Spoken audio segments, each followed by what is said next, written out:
بالله من الشيطان الرجيم بسم الله الرحمن الرحيم الذين قال لهم الناس إن الناس قد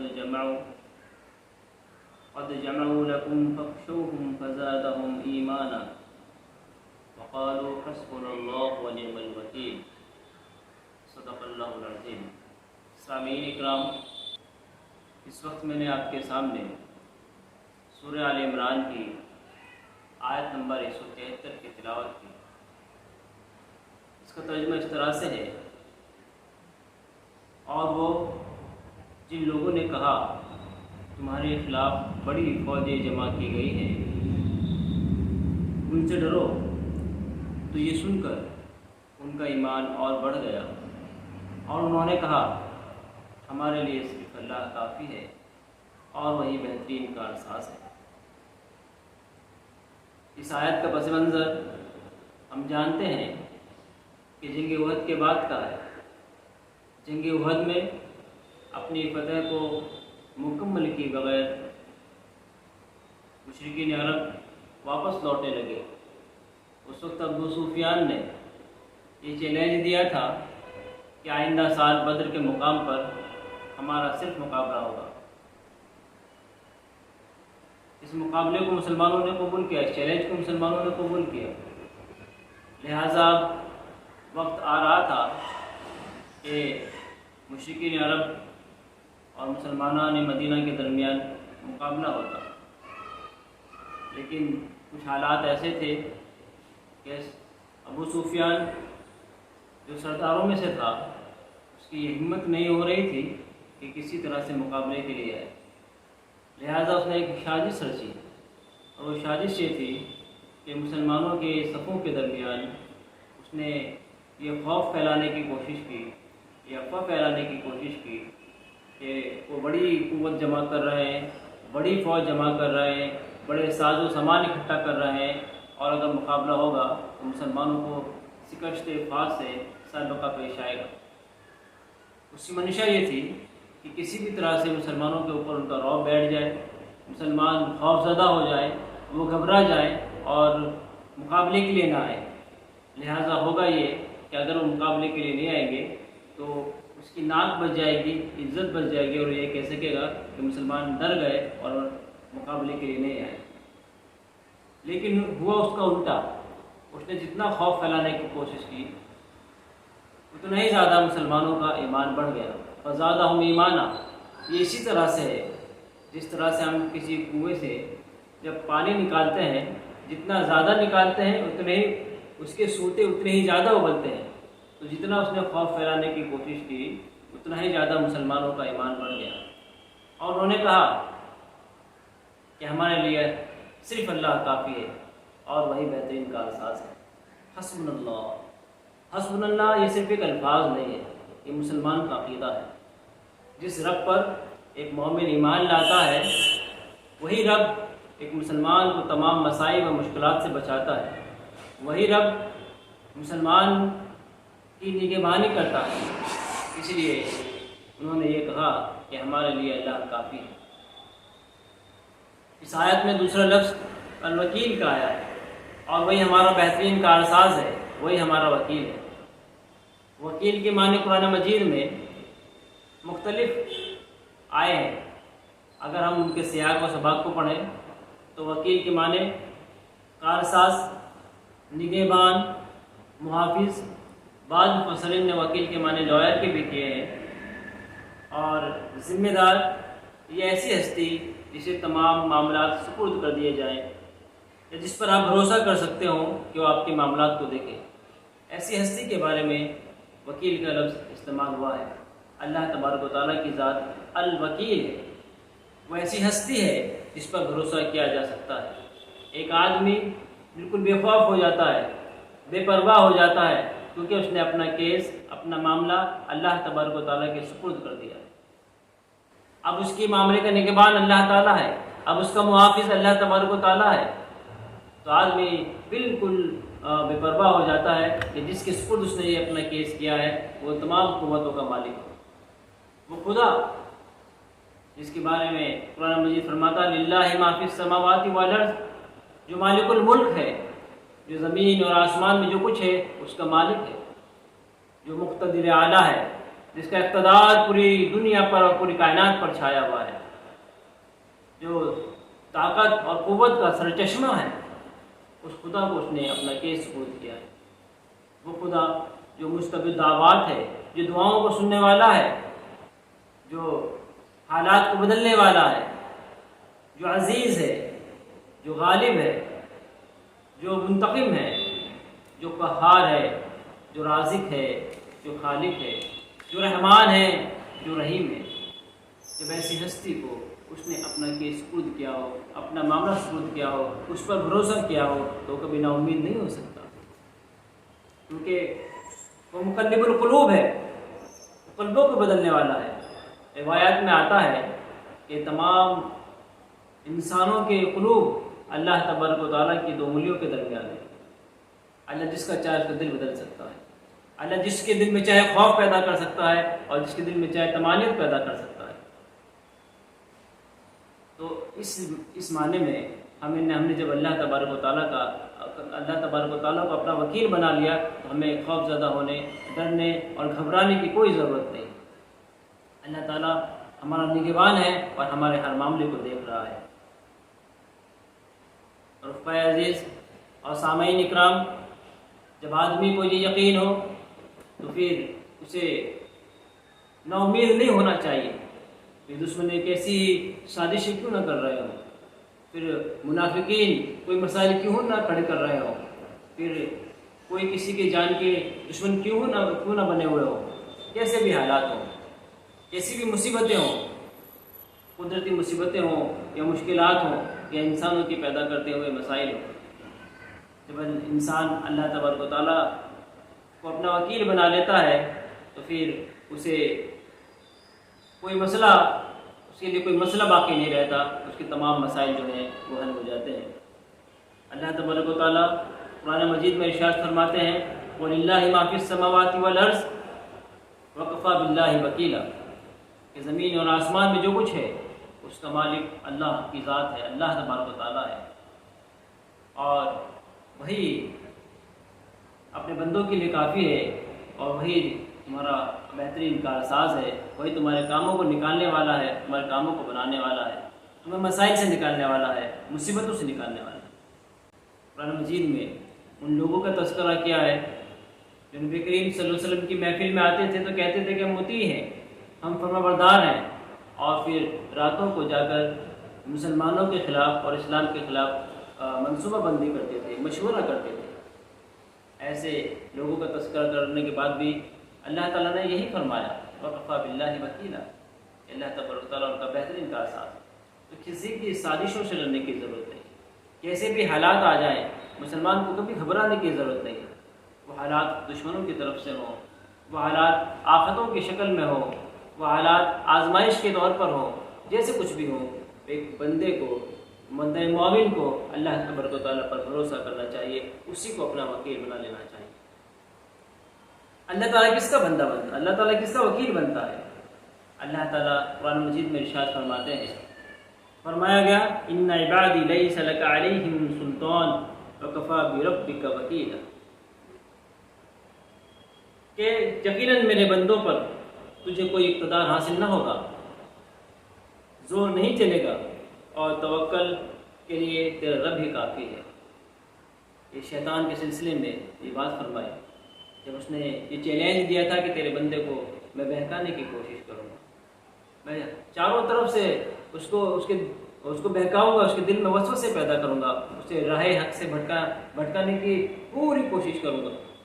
اللہ تعالیٰ نے کہا تھا کہ میرے جو بندے ہوں گے، انسانوں کی اتنی بڑی تعداد ہے ہم دنیا میں دیکھ رہے ہیں، وہی لوگ محفوظ ہیں جو اللہ تبارک و تعالیٰ کے مطیع اور فرما بردار ہیں۔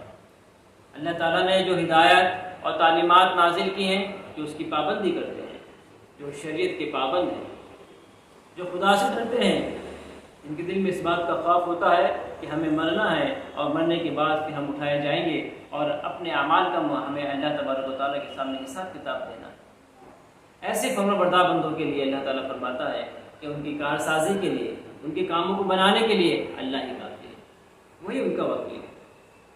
تو اگر ہم یہ چاہتے ہیں کہ اللہ ہمارا وکیل بن جائے تو پھر ہمیں چاہیے کہ صحیح معنوں میں ہم اللہ تبارک و تعالیٰ کے بندے بن جائیں، کیونکہ جب ہم اللہ کے بندے بن جائیں گے تو شیطان کا کوئی زور ہم پر نہیں چلے گا، ہم اپنی خواہشات نفس کے پھر غلام نہیں ہوں گے، پھر ہم اپنی مرضی کے مطابق نہیں چلیں گے، پھر اللہ اور اس کے رسول صلی اللہ علیہ وسلم کی طرف سے جو ہدایت ہمارے سامنے آئے گی ہم اس کے سامنے اپنا سر جھکا دیں گے، سر تسلیم خم کر دیں گے۔ سامعین اکرام، اللہ تبارک و تعالیٰ نے یہ ارشاد فرمایا وَتَوَكَّلْ عَلَى اللَّهِ وَكَفَى بِاللَّهِ وَكِيلًا، اللہ پر توکل کرو، اللہ ہی وکیل ہونے کے لیے کافی ہے۔ ہمیں چاہیے کہ اللہ ہی پہ توکل کریں۔ حسبنا اللہ جب ہم یہ کہتے ہیں دراصل یہ اللہ تبارک و تعالیٰ پر توکل کا اقرار ہے یا اس کا اظہار ہے۔ ہمیں اللہ تعالیٰ پہ، اللہ کی ذات پر بہت زیادہ توکل ہونا چاہیے، بہت زیادہ بھروسہ ہونا چاہیے۔ آپ دیکھیے نبی کریم صلی اللہ علیہ وسلم حضرت ابو بکر صدیق رضی اللہ تعالیٰ عنہ کے ساتھ غار ثور میں دشمن گال کے دہانے تک پہنچ گیا ہے، ایسی صورت میں صدیق اکبر رضی اللہ تعالیٰ عنہ کی زبان سے نکلتا ہے اللہ کے رسول اب کیا ہوگا؟ انہیں کوئی موت کا خوف نہیں تھا، اپنے محبوب کو مشرکین عرب کوئی تکلیف نہ پہنچائیں یہ اندیشہ ان کو ہوا، لہٰذا انہوں نے کہا کہ اب کیا ہوگا؟ اللہ کے رسول صلی اللہ علیہ وسلم نے کہا لا تحزن ان اللہ معنا، گھبراؤ مت، دل شکستہ مت ہو، اللہ ہمارے ساتھ۔ یہ ہے توکل کہ کیسے بھی آفات آ جائیں، کیسے بھی مسائل آ جائیں، لیکن بندے کو اللہ کی ذات پر توکل ہوتا ہے۔ ایسا توکل جب ہوتا ہے تو اللہ تبارک و تعالیٰ مدد کے لیے آتا ہے اور اپنے بندے کے کام کو بنا دیتا ہے۔ قرآن مجید میں ارشاد فرمایا گیا وَمَن يَتَوَكَّلْ عَلَى اللَّهِ فَهُوَ حَسْبُهُ إِنَّ اللَّهَ بَالِغُ أَمْرِهِ قَدْ جَعَلَ اللَّهُ لِكُلِّ شَيْءٍ قَدْرًا، جو اللہ پر بھروسہ کرے اس کے لیے وہ کافی ہے۔ اللہ اپنا کام پورا کر کے رہتا ہے، اللہ نے ہر چیز کے لیے ایک تقدیر مقرر کی ہے۔ یہ اللہ نے گویا کہ اپنے بندوں سے وعدہ کیا ہے کہ جو اس پر توکل کرتے ہیں اللہ تعالیٰ ان کا کام پورا کر کے۔ اللہ سے بڑھ کر وہ کون سی ذات ہے جو اپنے وعدے کو پورا کر سکتی ہے، جو اپنے ارادے کو پورا کر سکتی ہے؟ اللہ کی ذات تو وہ ہستی ہے جو کن فیکون سے اپنے کام کو پورا کر دیتی ہے، جو عدم سے وجود بخشتی ہے، جو زندے سے مردے کو اور مردے سے زندے کو کا اخراج کرتی ہے۔ اس ہستی کے لیے کچھ مشکل نہیں، اس لیے ہمیں اپنے معاملات اللہ ہی کے سپرد کرنا چاہیے، اسی کو ہمیں اپنا وکیل بنا لینا چاہیے۔ اور جو لوگ اللہ کو اپنا وکیل بنا لیتے ہیں اللہ انہیں کبھی نا امید نہیں کرتا۔ رفقائے محترم اور سامعین اکرام، یہ بات بھی ہمیں سمجھ لینی چاہیے کہ اللہ پر توکل کی کچھ شرط ہے، صرف خالص توکل نہیں ہو بلکہ تدبیر کے ساتھ توکل ہونا چاہیے۔ بندہ کوئی مصیبت ہے، کوئی مسئلہ درپیش ہے، دشمنوں کی طرف سے کچھ سازشیں آ رہی ہیں، ان کی طرف سے کچھ چالیں کھیلی جا رہی ہیں، جو کچھ بھی سامنے جن مسائل سے اور جن مصیبتوں سے اور جن آفات سے اس کو سابقہ پیش آ رہا ہے، تو صرف اللہ پہ توکل نہ کرے، صرف یہ کہہ کے نہ بیٹھ جائے حسبنا اللہ و نعم الوکیل کہ اللہ کو میں نے اپنا وکیل بنا لیا اور وہ میری کارسازی کر دے گا، بلکہ ہمیں اللہ تعالیٰ نے جو عقل دی ہے، جو فہم دیا ہے، ہمیں جو وسائل دیے ہیں، ہمیں جو اسباب فراہم کیے ہیں، ان سب کا استعمال کریں اور ہم یہ کوشش کریں کہ ان مسائل سے، ان آفات سے، ان مصیبتوں سے، ان چالوں سے، ان سازشوں کو ہم ناکام کر دیں اور ان سے باہر نکل آئیں۔ ہمیں اپنے طور پر پوری کوشش کرنی پڑے گی، ہمیں بہتر سے بہتر تدبیر اختیار کرنی پڑے گی۔ ایک روایت میں آتا ہے عوف بن مالک رضی اللہ تعالیٰ عنہ فرماتے ہیں کہ دو شخص کا معاملہ نبی کریم صلی اللہ علیہ وسلم کی خدمت میں آیا، اللہ کے رسول صلی اللہ علیہ وسلم نے سنا اور اپنا فیصلہ سنا دیا۔ جس کے خلاف فیصلہ دیا گیا تھا اس نے جب فیصلہ سنا تو پھر وہ یہ کہتے ہوئے باہر نکل گیا حسبنا اللہ و نعم الوکیل۔ اللہ کے رسول صلی اللہ علیہ وسلم نے اس کی کلمات سنے تو کہا کہ اس کو واپس بلائیے، اس کو واپس بلایا۔ جب وہ واپس آیا تو اللہ کے رسول صلی اللہ علیہ وسلم نے فرمایا اللہ تعالیٰ اس کو ناپسند کرتا ہے کہ آدمی اپنے ہاتھ پیر توڑ کر بیٹھ جائے۔ آدمی کو چاہیے کہ بہترین تدبیر اختیار کرے، اور جب وہ عاجز آ جائے تب وہ کہے حسبنا اللہ و نعم الوکیل۔ اس سے یہ بات ثابت ہوتی ہے کہ آدمی کو حد الامکان، حد الوسع اپنی پوری کوشش کرنا چاہیے، اور پھر اللہ تبارک و تعالیٰ پر بھروسہ کرنا چاہیے، اس کو اپنا وکیل بنانا چاہیے۔ ایک روایت اور ہے، حالانکہ کچھ لوگوں نے اس پر کلام کیا ہے، لیکن اس کا مفہوم یہ ہے کہ ایک شخص نے پوچھا اللہ کے رسول صلی اللہ علیہ وسلم، میں اونٹ کو باندھ کر اللہ پر بھروسہ کروں یا اونٹ کو کھلا چھوڑ کر اللہ پر بھروسہ کروں؟ اللہ کے رسول نے فرمایا کہ اونٹ کو باندھ دو پھر اللہ پر بھروسہ کرو۔ بات بالکل واضح ہے کہ ایک بندہ مومن جب اللہ پر بھروسہ کرتا ہے، حسبنا اللہ کہتا ہے، اللہ کو اپنا وکیل بناتا ہے، تو اس سے پہلے وہ تمام تدبیر اختیار کر لیتا ہے۔ ہم نبی کریم صلی اللہ علیہ وسلم کی سیرت پڑھتے ہیں، ہمارے سامنے واقعات آتے ہیں کہ بدر کے میدان میں جب اللہ کے رسول صلی اللہ علیہ وسلم نے 313 صحابہ کے سامنے اللہ کے رسول صلی اللہ علیہ وسلم اللہ کی بارگاہ میں گر جاتے ہیں، سجدہ ریز ہوتے ہیں اور دعا کرتے ہیں کہ آج 313 لوگ اگر ختم ہو گئے تو پھر قیامت تک تیرا نام لیوا کوئی باقی نہیں رہے۔ یہ کیا تھا؟ جو کچھ بھی ٹوٹے پھوٹے وسائل تھے، جتنے بھی جانباز تھے، جتنے بھی صحابہ کرام تیار تھے، جو کچھ بھی اسباب فراہم تھے، ان سب کو اللہ کے رسول صلی اللہ علیہ وسلم نے جمع کیا، اور ان سب کو جمع کر پھر اللہ کے سامنے کھڑے ہو گئے، اللہ سے دعا کی۔ یہ ہے تدبیر کا اختیار کرنا اور اللہ تبارک و تعالیٰ کو اپنے معاملے کا وکیل بنا لینا، اس کے سپرد اپنے تمام معاملات کر دینا۔ ہمارے سامنے بہت سارے واقعات آتے ہیں، ہم یہ دیکھتے ہیں کہ قرآن مجید میں مختلف قصص، مختلف واقعات آئے ہیں۔ فرعون کا واقعہ آیا ہے، حضرت ابراہیم کا واقعہ آیا ہے، مختلف واقعات، بہت سارے واقعات ہیں۔ فرعون نے کتنا ظلم روا رکھا تھا، لیکن اللہ تبارک و تعالیٰ نے فرعون کو غرق کر دیا اور مسلمانوں کو نجات دی، بنی اسرائیل کو نجات عطا فرمائی۔ آپ دیکھیے، کہا جاتا ہے کہ حضرت ابراہیم علیہ السلام نے کلمہ توحید پر کا پرچم بلند کیا۔ انہوں نے دیکھا کہ ان کی قوم کے لوگ اللہ کو چھوڑ کر اپنے ہاتھوں سے بنائی ہوئی مورتیوں اور بتوں کی پوجا کر رہے ہیں۔ انہوں نے دیکھا کہ تارے اور سیاروں کی پوجا کی جا رہی ہے۔ انہوں نے غور و فکر کیا، اور غور و فکر کے نتیجے میں پہنچے کہ مخلوق کبھی بھی خدا نہیں ہو سکتی، لہٰذا انہوں نے اللہ سے دعا کی، اللہ تعالیٰ نے ان کو ہدایت عطا فرمائی۔ یہ بات، ان کے یہ خیالات ٹاک آف دی ٹاؤن بنے۔ ان کے والد نے ان کو ٹوکا، انہوں نے اپنے والد سے بھی یہی بات کی۔ وقت کے بادشاہ تک بات پہنچ گئی، وقت کے بادشاہ نے ان کو سزا سنائی، اور سزا یہ سنائی کہ ان کو آگ کے الاؤ میں پھینک دیا۔ حضرت ابراہیم علیہ السلام نے کیا کہا؟ حسبنا اللہ و نعم الوکیل۔ وہ گھبرائے نہیں، ڈرے نہیں۔ جس خدا کی دعوت وہ دے رہے ہیں، جس خدا کی طرف لوگوں کو بلا رہے ہیں، جس خدا کے نظام کے غلبے کے لیے وہ کوشش کر رہے ہیں، اسی خدا کے حوالے اپنے معاملے کو کر دیا کہ میرے لیے اللہ کافی ہے، اور وہی بہترین کا اساس۔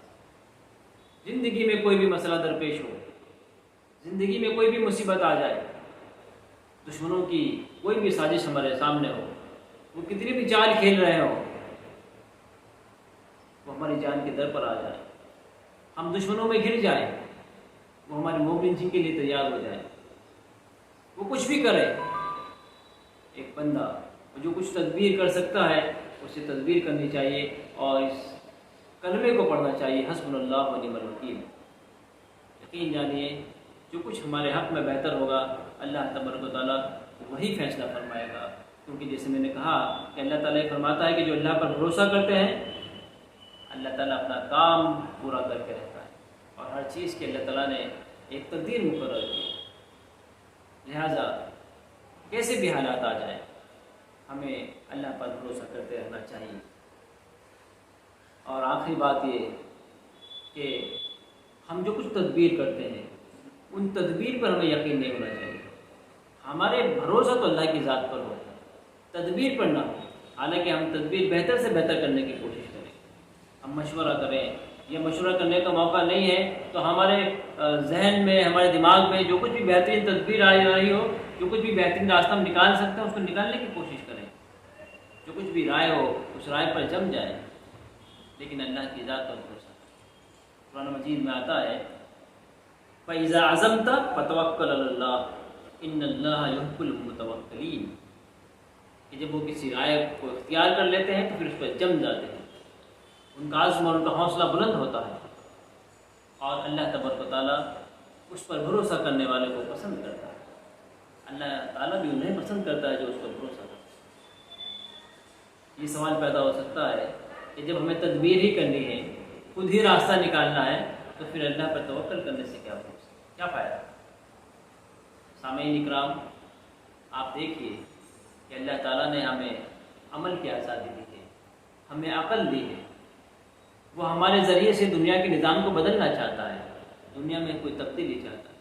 اللہ چاہتا تو کن فیکون سے کچھ بھی کر سکتا تھا، لیکن اس نے اپنے محبوب بندوں کو اسی لیے تو زمین پر بھیجا، اپنا خلیفہ بنا کر بھیجا، تاکہ ان کے ہاتھوں کے ذریعے سے زمین پر امن قائم ہو، عدل قائم ہو، انصاف قائم ہو۔